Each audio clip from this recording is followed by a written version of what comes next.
करते हैं। उत्तर प्रदेश धर्मांतरण सिंडिकेट के पर्दाफाश के बाद से अब तक कई बड़े खुलासे इस मामले में हो चुके हैं।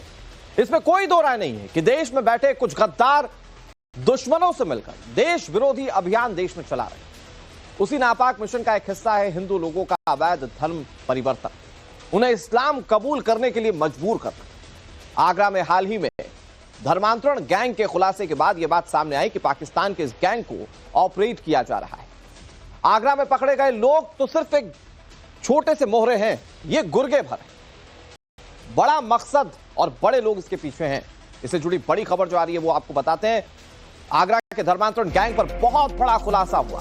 गैंग के सरगना अब्दुल रहमान के पाकिस्तान से कनेक्शन की बात पहले ही सामने आ चुकी है। अब खबर यह है कि पाकिस्तान में बैठे दो लोग गैंग को ऑपरेट कर रहे थे। आगरा पुलिस की जांच में बहुत बड़ा खुलासा हुआ है। पाकिस्तान में बैठकर ही यहां भारत में हैंडलर्स बैठाकर इस पूरे गैंग को ऑपरेट किया जाना था। सोचिए, भारत के अंदर रहने वाले लोग पाकिस्तान के इशारे पर काम कर रहे हैं। ये भारत के वो गद्दार जो खाते यहां की है और बजाते किसी और देश में। पहले माना जा रहा था कि अब्दुल रहमान इस पूरे गैंग का मास्टरमाइंड है जो खुद कन्वर्टेड है, लेकिन बाद में अब यह जानकारी सामने आ रही है कि वो तो महज गुर्गा भर है। पाकिस्तान में बैठे लोग इस पूरे गैंग को ऑपरेट कर रहे हैं। और सोचिए कि पाकिस्तान में बैठे लोग अगर इस गैंग को ऑपरेट कर रहे हैं तो भारत के लिए उनकी मंशा क्या हो सकती है। वो गजवाए हिंद का जो एक कॉन्सेप्ट है, क्या उस दिशा में इस तरह के स्लीपर सेल हमारे देश में बैठा दिए गए? ये बहुत बड़े सवाल हैं। और सवाल ये कि ये जो पकड़े गए, क्या ये सिर्फ इतने ही हैं या उस तरह के गैंग पाकिस्तान में कुछ और हैं और यहां कुछ और स्लीपर सेल इसी तरह की घटनाओं को अंजाम दे रहे हैं? पिछले दिनों दो बड़ी घटनाएं सामने आ चुकी हैं। यह आगरा का गैंग, अब्दुल रहमान पहले तो लग रहा था वही मास्टरमाइंड है, उससे पहले आयशा पकड़ी गई, लगा वो मास्टरमाइंड है, लेकिन अब पता चल रहा है कि पाकिस्तान से यह पूरा गैंग ऑपरेट किया जा रहा था। उससे पहले छांगुर जलाल भी सामने आ चुका है जो इसी तरीके से धर्मांतरण का काम कर रहा था। सवाल यह कि कितने लोग कैसे पकड़े जाएंगे और कितने लोग इसमें लिप्त हैं, ये बहुत बड़े सवाल हैं। अब आपको आगरा धर्मांतरण गैंग से जुड़ा बड़ा खुलासा जो हुआ उसके बारे में बता देते हैं। आगरा धर्मांतरण मामले में अब पाकिस्तानी कनेक्शन निकलकर सामने आ चुका है। पाकिस्तान से ग्रुप बनाकर इससे पूरे भारत में फैलाया गया था। आगरा में 14 से 15 साल के लड़के और लड़कियां इस ग्रुप में जोड़े जाते थे। आयशा अब्दुल रहमान से सभी लड़कियों के संबंध थे। आयशा और अब्दुल रहमान पाकिस्तान के लोगों के संपर्क में थे। पाकिस्तान के तनवीर अहमद और साहिल अदीब इस ग्रुप के रचयिता हैं, इस ग्रुप के क्रिएटर हैं। दोनों सोशल मीडिया इन्फ्लुएंसर हैं। पाकिस्तान से ये धर्मांतरण रैकेट चलाते थे, बैठे पाकिस्तान में थे, काम भारत में करते। कश्मीर से भी इनके धर्मांतरण गैंग के तार जुड़े। कश्मीर की लड़कियों का ग्रुप एक्टिव होकर काम करता था।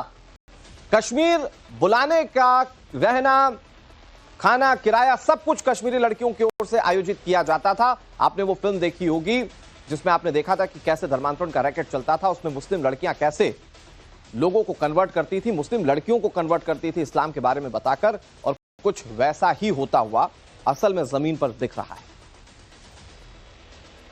अधिकांश लोग जितने भी हमारे ये जो लड़कियां जिनको हमने रेस्क्यू किया और जो हमारे अन्य लोग जो कि रिवर्टी अपने को कहते हैं, उन सारे लोगों में से सभी के कनेक्शन या तो कश्मीर से थे या पाकिस्तान से।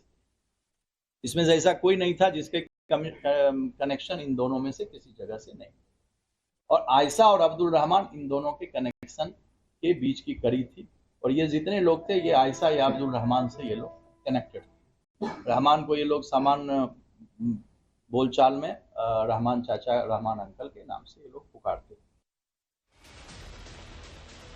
अभिषेक हमारे सहयोगी इस खबर पर ज्यादा जानकारी के साथ जुड़ गए। अभिषेक, हर दिन चौंकाने वाले खुलासे, इस बात को पहले भी एस्टिमेट किया गया था कि पाकिस्तान से संबंधित हो सकते हैं इस गैंग के तार जो आगरा में गैंग पकड़ा गया, लेकिन अब तो ये बहुत हैरान करने वाली खबर सामने आ रही है कि पूरा गैंग ही ऑपरेट किया जाता था पाकिस्तान से। यहां तो सिर्फ गुर्गे थे।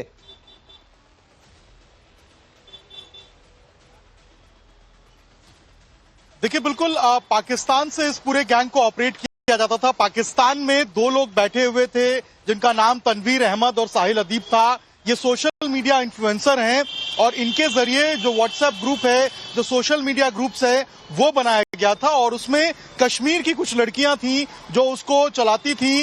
एडमिन वहां पर पाकिस्तान में बैठा हुआ था।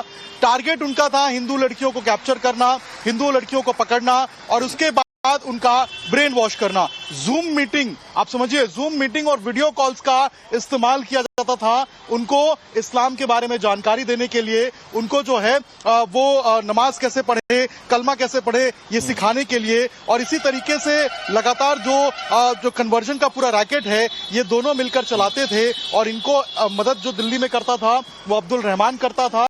इसके अलावा आयशा जो कि ओडिशा की रहने वाली थी, आयशा भी इनकी जो है वो मोहरा थी। आयशा, अली और अब्दुल रहमान जो है ये तीनों मिलकर जो पूरा एक संगठन एक तरीके से हम कहें तो इसको ऑपरेट करते थे।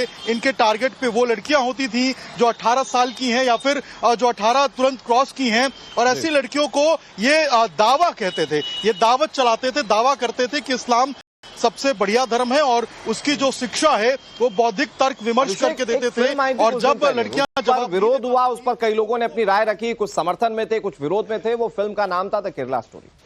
उसमें बताया गया कि कैसे लड़कियों को कन्वर्ट करने के लिए कुछ लड़कियां जो मुस्लिम धर्म की थी वो दोस्त बनती और फिर धीरे धीरे उनको रेडिकलाइज करती हैं। और आज जो वो फिल्म में दिखाया गया था, हालांकि वो फिल्म भी दावा किया गया वो सत्य घटना पर आधारित थी, लेकिन आज वो होता हुआ दिख रहा है इस गैंग के जरिए। कश्मीर में इस तरह का गैंग चल रहा था, जो लड़कियां थी मुस्लिम धर्म की वो दूसरी लड़कियों को कन्वर्ट करने के लिए लगातार काम कर रही।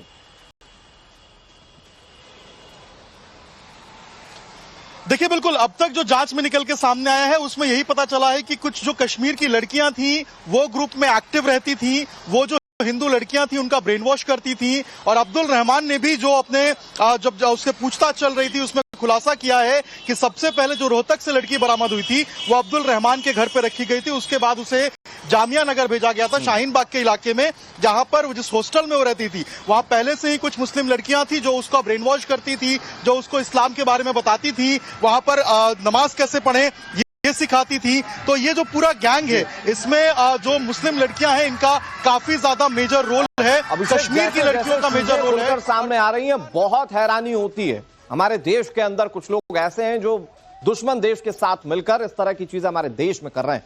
ये बहुत हैरानी वाली बात है। और कितने लोग हैं, सवाल सबसे बड़ा ये। मैं एक बार फिर से आपके पास आऊं अभिषेक, एक बड़ी खबर आ गई। आगरा धर्मांतरण मामले से जुड़ा एक और बड़ा खुलासा हम आपके सामने रखने जा रहे हैं। ऑनलाइन गेम्स के जरिए लड़कियों को टारगेट किया जाता था और शिकार वो लोग होते थे जो दुखी होते। मतलब कोई अगर आर्थिक रूप से परेशान है, किसी को रिलेशनशिप में कोई दिक्कत हो गई, घरेलू स्तर पर कोई परेशानी, ऐसे लोगों को यह गैंग टारगेट करता, इन दुखी लोगों को शिकार बनाता था, बाद में कन्वर्जन के लिए उकसाता था। मतलब हर वो हथकंडा जिससे कि ये लोगों को कन्वर्ट कर पाए। मुस्लिम लोग कभी हिंदू बनकर लड़कियों को फंसाते थे तो धर्मांतरण के लिए उन्हें फोर्स किया जाता। इसके अलावा पैसा देकर, यानी कि लालच देकर भी उनका धर्मांतरण करने की कोशिश की जाती थी। कभी कभी इस्लाम की अच्छाइयां बताकर एक धर्म को छोड़ने के लिए उकसाया जाता था। ये सारे वो मोडस ऑपरेंडी है जिसके जरिए कन्वर्जन की कोशिश की जाती थी। और अब ये धीरे धीरे खुलकर सामने आ रहा है। ऐसे में आपको बहुत सतर्क रहने की जरूरत है, क्योंकि इस तरह के कई सारे गैंग्स शायद इस वक्त देश में एक्टिव हैं। 2 तो खुलकर सामने आ चुके हैं, लेकिन अभी पुलिस को इसकी और कड़ियां जोड़नी होंगी, क्योंकि इसमें बहुत चौंकाने वाली बात यह कि पाकिस्तान में बैठे कुछ लोग यहां के हैंडलर से ये सारे काम करवा रहे हैं।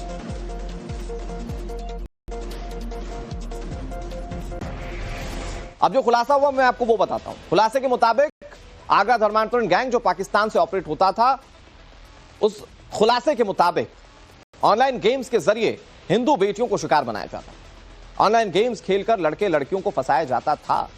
बौद्धिक विचार के लिए लड़के लड़कियों को आकर्षित किया जाता था।